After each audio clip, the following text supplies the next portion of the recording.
जो आज हम पढ़ने वाले हैं अमीबा के बारे में कि सबसे पहले हम लोग देखेंगे अमीबा क्या होता है। उसके बाद हम लोग देखने वाले हैं बच्चों कि जो हमारा अमीबा होता है वह कैसे अपना पोषण करता है, पोषण करने के उसके अंदर क्या क्या चरण होते हैं। तो हम लोग आज बच्चों इस पर चर्चा करने वाले हैं। तो मैं आप सभी से उम्मीद करता हूँ कि आप जो है बड़े ध्यान से लेक्चर को देखेंगे। तो चलिए बच्चों, मैं आपको लेकर के चलता हूँ अमीबा के पास। तो ये रहा बच्चों आपके सामने अमीबा की इमेज। अमीबा क्या है, ठीक है ना। ये रही बच्चों आपके सामने अमीबा की इमेज कि अमीबा क्या होता है। तो यहाँ पर देखिएगा कि अमीबा एक एकल कोशिकीय जीव है। तो बच्चों सबसे पहले तो हमें यही मालूम होना चाहिए कि अमीबा क्या होता है। तो आपको मालूम होना चाहिए कि अमीबा एकल कोशिकीय जीव होता है, यानी इसका पूरा शरीर सिर्फ एक कोशिका से ही बना होता है। ठीक है बच्चों, कि जो अमीबा होता है ना उसका जो शरीर है वो केवल एक ही कोशिका से मिलकर बना होता है, और उसके अंदर बच्चों जितनी भी एक्टिविटियाँ होंगी वो सब उसी कोशिका के माध्यम से ही होंगी। ठीक है, तो बच्चों अमीबा क्या होता है, अमीबा एक एकल कोशिकीय जीव होता है, यानी कि इसका पूरा शरीर सिर्फ एक ही कोशिका से बना होता है। ठीक है बच्चों, फिर बच्चों हम लोग जो है इसकी कुछ विशेषताएं देखने वाले हैं। इसकी क्या देखने वाले हैं, विशेषताएं, कि इसकी विशेषताएं क्या क्या होती है। तो पहली विशेषताएं बच्चों हम लोग देखते हैं कि अमीबा की पहली विशेषता क्या होती है कि यह पानी, तालाब, झील और नम मिट्टी में पाया जाता है। ठीक है ना, कि बच्चों यह पानी में पाया जाता है, तालाब में पाया जाता है, जलाशयों में पाया जाता है, झीलों में पाया जाता है, और जहाँ पर भी आपकी नम मिट्टी होती है वहाँ पर भी जो है बच्चों अमीबा आपको देखने को मिल जाता है।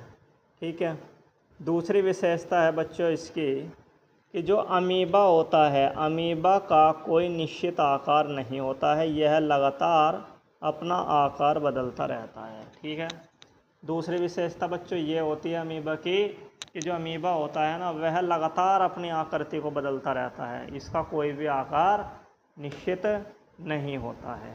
ठीक है बच्चों, तीसरी विशेषताएं की यदि मैं बात करता हूँ तो तीसरी विशेषता आती है बच्चों क्या, कि यह कूटपाद नामक अस्थायी उभार बनाकर चलता है। ठीक है, कि बच्चों इसके अंदर ये विशेषता होती है कि ये अपने शरीर में से जो है उंगली नुमा संरचना निकाल लेता है, और उस उंगली नुमा संरचना को हम लोग पराभाद या कूटपाद के नाम से जानते हैं। और ये बच्चों क्या काम करते हैं, इसे चलाने का काम करते हैं, और बच्चों इसी की मदद से यह भोजन को भी पकड़ता है। तो ये इसकी विशेषता हो गई। क्या विशेषता हो गई कि जो अमीबा होता है ना वह अपने शरीर में से कोशिका झिल्ली से जो है उंगली नुमा संरचना बाहर निकाल लेता है, जिसको जो है कूटपाद के नाम से जाना जाता है, और इन्हीं की सहायता से बच्चों ये चलता है और इन्हीं की सहायता से ये भोजन को पकड़ता है। ठीक है बच्चों, नेक्स्ट विशेषता है बच्चों इसकी कि इसका भोजन क्या है। भाई हम लोगों का तो भोजन अच्छी अच्छी चीज़ें होती है, हम लोगों के लिए तो बढ़िया बढ़िया फूड आजकल होते हैं, पहले भी थे अब भी है। लेकिन जो अमीबा होता है, अमीबा क्या काम करता है भाई, ये क्या खाता है, तो ये खाता है बेचारा बैक्टीरिया और अन्य छोटे छोटे जीवों को खाता है। ठीक है बच्चों, तो ये इसकी क्या हो गई, ये इसकी हो गई विशेषताएं। क्या हो गई इसकी विशेषताएं, ये कि पहली विशेषता तो है बच्चों इसकी कि ये पानी, तालाब, झील इन सब में पाया जाता है, जलाशयों में पाया जाता है। दूसरी विशेषता होगी बच्चों इसकी कि जो इसका आकार होता है वो निश्चित नहीं होता है, लगातार बदलता रहता है। तीसरी विशेषता होगी बच्चों इसकी कि ये क्या काम करता है, अपने शरीर में से जो है उंगली नुमा संरचना को बाहर निकाल लेता है, जिसे कूटपाद कहते हैं, और इन्हीं की सहायता से बच्चों चलता है और इसी की मदद से भोजन को पकड़ता है। ठीक है बच्चों, और नेक्स्ट इसकी विशेषता अभी मैंने आपको बताई है कि यह छोटे छोटे जीवाणुओं को, जीवों को, बैक्टीरिया को खाता रहता है, यही इसका भोजन होता है। ठीक है, तो मैं उम्मीद करता हूँ बच्चों यहाँ तक जो है आपको अच्छे से ये पॉइंट क्लियर हो गए होंगे कि अमीबा क्या होता है अमीबा की विशेषताएं। थोड़ा और बच्चों इसके बारे में जानकारी प्राप्त करते हैं, क्योंकि आपके बोर्ड एग्ज़ाम में कहाँ से क्वेश्चन को पूछ लिया जाए ये मैं भी नहीं जानता। इसलिए हमें जो है हर टॉपिक को अच्छे से क्लियर करते हुए चलना है। नेक्स्ट आता है बच्चों आपका प्रजनन के बारे में। तो याद रखिएगा बच्चों कि जो अमीबा के अंदर जो प्रजनन होता है, अमीबा के अंदर क्या होता है, जो प्रजनन होता है, रिप्रोडक्शन होता है, वो कैसा होता है, द्विविखंडन। कैसा होता है, द्विखंडन। कैसा होता है बच्चों, द्विखंडन, यानी कि बाइनरी फ्यूशन के द्वारा अपनी संख्या बढ़ाता है। तो आपसे पूछ सकता है कि बताइए कि जो अमीबा होता है उसके अंदर किस प्रकार का प्रजनन देखने को मिलता है। तो वो देखने को मिलता है बच्चों क्या, द्विखंडन। द्विखंडन का अर्थ है कि एक अमीबा दो अमीबा में विभाजित हो जाता है। मतलब बच्चों ये एक अमीबा है, ये क्या काम करेगा, ये दो अमीबा में जो है विभाजित हो जाता है। तो ये इम्पोर्टेंट पॉइंट है, यहाँ पर आपसे पूछा जाता है कि बताइए अमीबा के अंदर किस प्रकार का प्रजनन देखने को मिलता है। तो आपको बताना है बच्चों कि इसके अंदर जो होता है द्विखंडन प्रजनन देखने को मिलता है। मतलब बच्चों अमीबा क्या काम करता है कि अमीबा अपने आप को दो भागों में विभाजित कर लेता है। ठीक है, तो ये आपको पता होना चाहिए। उसके बाद में आता है बच्चों कि इसके अंदर जो पोषण का प्रकार है वो कैसा है। हम ये नहीं देखने वाले कि पोषण कैसे हो रहा, हम सिर्फ ये देख रहे कि पोषण का प्रकार इसके अंदर कैसे होता है, किस टाइप का पोषण करता है। तो बच्चों याद रखो कि जो अमीबा होता है, जो हमारा अमीबा होता है, ये कैसा पोषण करता है। तो याद रखो ये करता है बच्चों परजीवी पोषण। किसमें गिना जाता है, परजीवी। परजीवी हम उन्हें बोलते हैं ना जो अपने भोजन के लिए दूसरों पर निर्भर रहते हैं। तो ये भी बच्चों अपने भोजन के लिए दूसरों पर निर्भर रहता है। ये भी कीड़ों मकोड़ों जीव बैक्टीरिया को खाता है। तो इसलिए इसके अंदर जो है परजीवी पोषण या विषमपोषी पोषण या होट्रोपोइसिक न्यूट्रिशन होता है। ठीक है, ये इंग्लिश का वर्ड तो याद रहने दो करने को, तुम ये देख लो परजीवी पोषण और विषमपोषी पोषण जो है बच्चों इसके अंदर होता है। ठीक है, मुख्य रूप से इसका एक और नाम है बच्चों क्या, अब बच्चों जो परजीवी पोषण है, जो विषमपोषी पोषण है, इसका एक प्रकार होता है कौन से वाला, प्राणी संपोषण, जिसे हम लोग होलोजोइक पोषण भी कहते हैं। जिसे हम लोग क्या कहते हैं, होलोजोइक पोषण भी कहते हैं। जिसे हम कहते हैं बच्चों होलोजोइक पोषण, जिसे हम क्या कहते हैं, होलोजोइक पोषण भी कहते हैं, जिसका अर्थ है कि प्राणी जैसा पोषण। ठीक है, मतलब बच्चों ये जो है ना हमारे के तरीके से ही जो है भोजन करता है, ठोस या तरल रूप में शरीर के अंदर ग्रहण करना।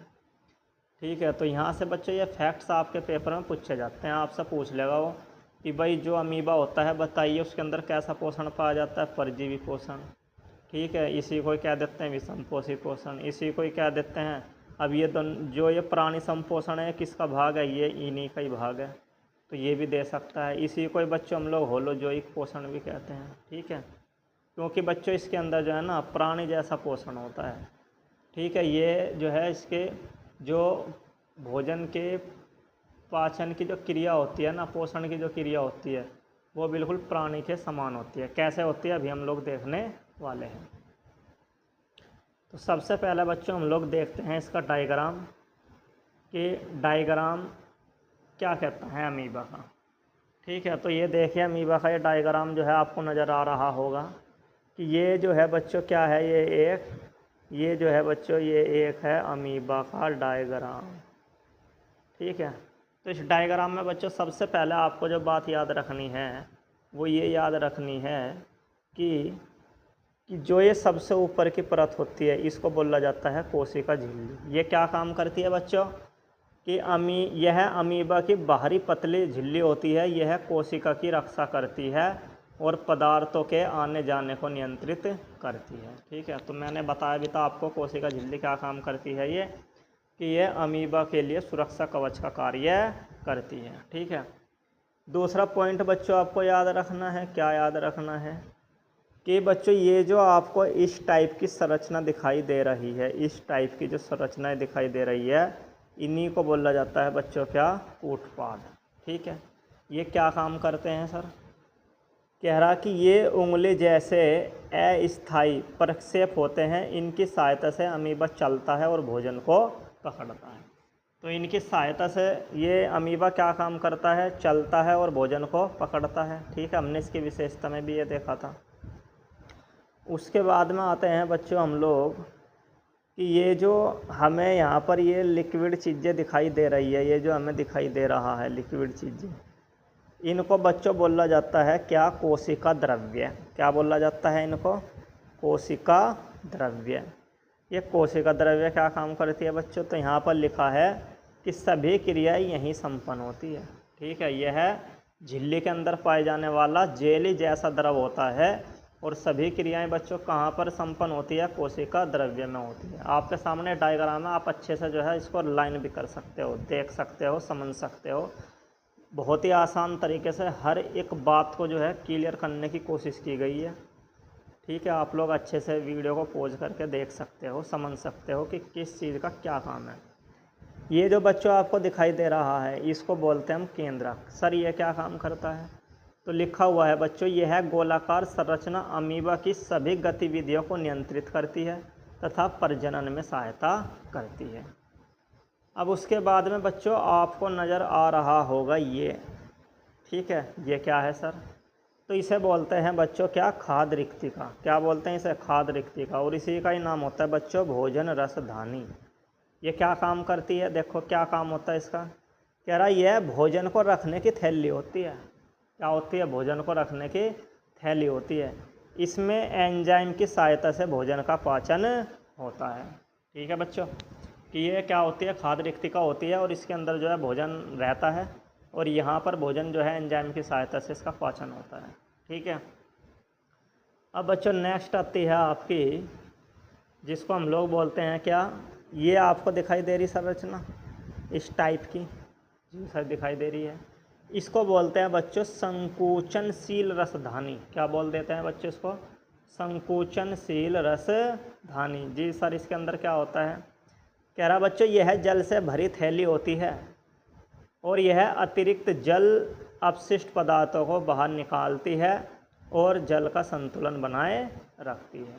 ठीक है बच्चों, तो ये अमीबा की संरचना थी। जब आपके एग्ज़ाम में आएगा अमीबा बनाने के लिए तो आपको ये चित्र भी बनाना होगा और केवल आपको नाम लिखने हैं, इनके काम नहीं लिखने। नाम के साथ मैंने आपको वैसे काम भी बता दिए। ठीक है, चलते हैं हम लोग नेक्स्ट बच्चों आगे। बताओ यहाँ तक किसी कोई दिक्कत है तो, ये डायग्राम ऐसे ही है, आप जो है इसको तैयार कर लेना। अब हम लोग बच्चों देखने वाले हैं अमीबा में पोषण। क्या देखने वाले हैं, अमीबा में पोषण। तो बच्चों यदि आपको हमारी वीडियो अच्छी लगती है तो आप हमारे चैनल को लाइक और सब्सक्राइब करें और शेयर करें। ठीक है, इससे जो है हमें एक मोटिवेशनल मिलता है ताकि हम लोग जो है आपकी और मदद कर सकें। हमारे चैनल का नाम है बच्चों ऊषा डिजिटल एकेडमी। ठीक है, जो कि आप पढ़ते हो मेरे माध्यम से। तो सबसे अब हम बच्चों देखने वाले हैं अमीबा में पोषण की प्रक्रिया। तो बच्चों याद रखो, अमीबा में जो पोषण की प्रक्रिया होती है, अमीबा में जो बच्चों पोषण की प्रक्रिया होती है वो कितने चरणों में होती है, तो बच्चों अमीबा में जो पोषण की प्रक्रिया होगी वो 5 चरणों में होती है। कितने चरणों में होती है, 5 चरणों में देखने को मिलती है। सबसे पहले होती है बच्चों अंतर्ग्रहण। क्या है, अंतर्ग्रहण, इसे बोलते हैं बच्चों इंजेशन। दूसरा चरण है बच्चों पाचन। ठीक है, जिसे बोलते हैं बच्चों हम लोग डाइजेशन। तीसरा चरण है बच्चों अब्जॉर्प्शन। ठीक है, जिसे बोलते हैं हम अवशोषण। चौथा होता है बच्चों स्वांगीकरण, जिसे बोलते हैं हम एसिमिलेशन। और पांचवा होता है बच्चों बहिर्गमन या मलोत्सर्ग, जिसे बोलते हैं हम इजेशन।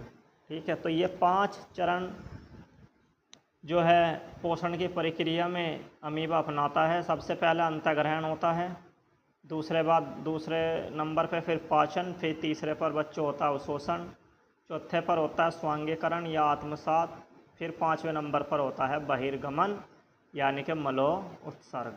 ठीक है, तो इन 5 चरण के बारे में हम लोग जो है बच्चों एक लेकर के पढ़ने वाले हैं कि अंतर्ग्रहण में क्या होता है, पाचन में क्या होता है, अवशोषण में क्या होता है, आत्मसात या स्वांगीकरण में क्या होता है, या बच्चों बहिर्गमन या मलोत्सर्ग में क्या होता है।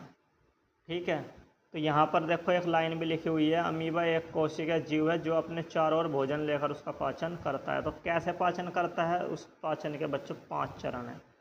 ठीक है, पहला पाचन कैसे करेगा, तो उस पोषण के बच्चों जो है आपके 5 चरण हैं, अंतःग्रहण, पाचन, अवशोषण, स्वांगीकरण, बहिर्गमन, मलोत्सर्जन। तो हम लोग देखते हैं उसका पाचन करता है। तो पाचन कैसे करता है ये हम लोग अगली स्लाइड में देखने वाले हैं। तो आपको पता होना चाहिए अमीबा की जो पोषण की प्रक्रिया है वो बच्चों 5 चरणों में पूरी होती है। 5 चरण जो है आपका कंठस्थ याद होने चाहिए। ठीक है, नेक्स्ट देखते हैं अब हम देखेंगे बच्चों इनका एक एक चरण। तो ये देखिए पहला चरण आपके सामने जो है आ चुका है, जिसको बोलते हैं हम लोग बच्चों क्या, अंतःग्रहण। क्या बोलते हैं, अंतःग्रहण, इजेशन। तो अंतःग्रहण में बच्चों क्या काम करता है ये, तो बच्चों काम ये करता है कि जैसे ही मान लें कि ये अमीबा है, ये क्या है, अमीबा है, और ये क्या है, भोजन है। क्या है, ये भोजन है। तो जैसे ही बच्चों ये भोजन है, जैसे ही बच्चों अमीबा को अपने आसपास ये एहसास होता है कि मेरे पास जो है भोजन आ गया है, या इसको जब ये लगता है कि ये भोजन के कण जो है मेरे नज़दीक आ गए हैं, तो अमीबा क्या काम करता है, अमीबा अपनी कोशिका झिल्ली से अंगुली जैसे अस्थायी प्रवर्ध बनाता है, जिन्हें कूटपाद या पादाब कहते हैं। ठीक है बच्चों, मतलब अंतःग्रहण में क्या होता है कि जैसे ही अमीबा को ये मालूम होता है, जैसे ही उसे भोजन का आभास होता है, वो क्या काम करता है बच्चों कि अपने कोशिका झिल्ली से जो है अंगुली नुमा संरचना को वो बना लेता है, जिसे हम लोग जो है कूटपाद या पादाब कहते हैं। ठीक है, और इन्हीं की सहायता से बच्चों वो क्या काम करता है, भोजन के कण को चारों ओर से घेर लेता है। मतलब यूँ कह लो कि घेर लेता है, यूँ कह लो कि पकड़ लेता है, बात एक ही है। ठीक है, और उसके बाद बच्चों क्या काम करता है, जब वो भोजन के कणों को चारों ओर घेर लेता है, फिर कह रहा बच्चों कूटपाद के सिरे आपस में जुड़ जाते हैं और भोजन एक थैली जैसी संरचना में बंद हो जाता है। तो फिर क्या होगा बच्चों, इस प्रकार से एक थैली नुमा संरचना में जो है भोजन बंद हो जाता है, और इसी को बच्चों बोला जाता है क्या, खाद्य रिक्तिका। क्या कहा जाता है, खाद्य रिक्तिका। समझ में आ गई बात। तो बच्चों अंतःग्रहण में आपका यही होता है, इंजेक्शन में आपका क्या होता है कि पहले नंबर पर होता है अंतःग्रहण। अंतःग्रहण का मतलब होता है भोजन को अंदर ले जाना, मुंह के अंदर ले जाना, शरीर के अंदर ले जाना। तो अमीबा क्या काम करता है कि जैसे ही अमीबा को भोजन का एहसास होता है, तो वो क्या काम करता है बच्चों, अंगुली नुमा अस्थायी प्रवर्ध बाहर निकाल लेता है, जिन्हें कूटपाद कहते हैं, और उनकी सहायता से वो भोजन को घेर लेता है, और घेर करके बच्चों वे कूटपाद आपस में जुड़ जाते हैं, और जुड़ करके एक ऐसी संरचना बन जाती है गोल, ऐसे भोजन जो है घिर जाता है, जिसे हम खाद्य रिक्तिका कहते हैं। तो ये होता है बच्चों आपका पहला चरण, जिसे बोलते हैं हम लोग अंतर्ग्रहण। मैं उम्मीद करता हूँ कि आप सभी को अच्छे से समझ में आया होगा। दूसरा चरण की बात हम करते हैं। ये लो जी दूसरा चरण। सर दूसरे चरण में क्या होता है जी, तो देखो बच्चों दूसरे चरण में क्या होएगा, जैसे ही अब भोजन बच्चों कहाँ है, अमीबा के अंदर खाद्य रिक्तिका में पहुंच गया है। ठीक, अब क्या होगा, तो देखते हैं अब क्या होगा बच्चों। देखो यहाँ पर क्या लिखा हुआ है, कोशिका द्रव्य से पाचक एंजाइम खाद्य रिक्तिका के अंदर प्रवेश करते हैं। ठीक, क्लियर बात कि दूसरे नंबर पर पाचन होगा ना, तो पाचन के लिए क्या चाहिए, एंजाइम्स। अब एंजाइम्स क्या होते हैं, तो बच्चों हमने आपको बताया था कि एंजाइम्स वे उत्प्रेरक होते हैं जो किसी भी रासायनिक अभिक्रिया को या तो तेज कर देते हैं या कम कर देते हैं। समझ में आ गई बात। तो एंजाइम्स भी जो है बच्चों कुछ ऐसे उत्प्रेरक पदार्थ होते हैं जो हमारे भोजन को पचाने में हमारी क्या कहते हैं, मदद करते हैं, उसकी स्पीड की दर को बढ़ा देते हैं।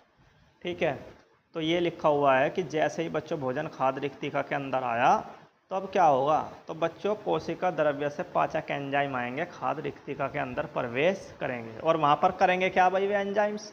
तो यहाँ पर लिखा हुआ बच्चों कि ये एंजाइम्स भोजन के जटिल कणों को सरल और घुलनशील पदार्थों में तोड़ देते हैं, मतलब इसका पाचन कर देते हैं। और पाचन का मतलब क्या है बच्चों, जटिल से सरल के रूप में कन्वर्ट होना ही पाचन है। तो ये दूसरा जो है आपका चरण बच्चों क्या होता है, कंप्लीट होता है कि जैसे ही भोजन खाद्य रिक्तिका में आएगा, तो कोशिका द्रव्य से पाचक एंजाइम्स आएंगे और खाद्य रिक्तिका में क्या करेंगे, प्रवेश करेंगे। और फिर वहाँ पर जो है बच्चों एंजाइम्स क्या काम करेंगे, भोजन के जटिल कणों को सरल और घुलनशील पदार्थों में तोड़ देंगे। ठीक है बच्चों, चलते हैं नेक्स्ट देखते हैं। तीसरा स्टेप है बच्चों क्या, अवशोषण।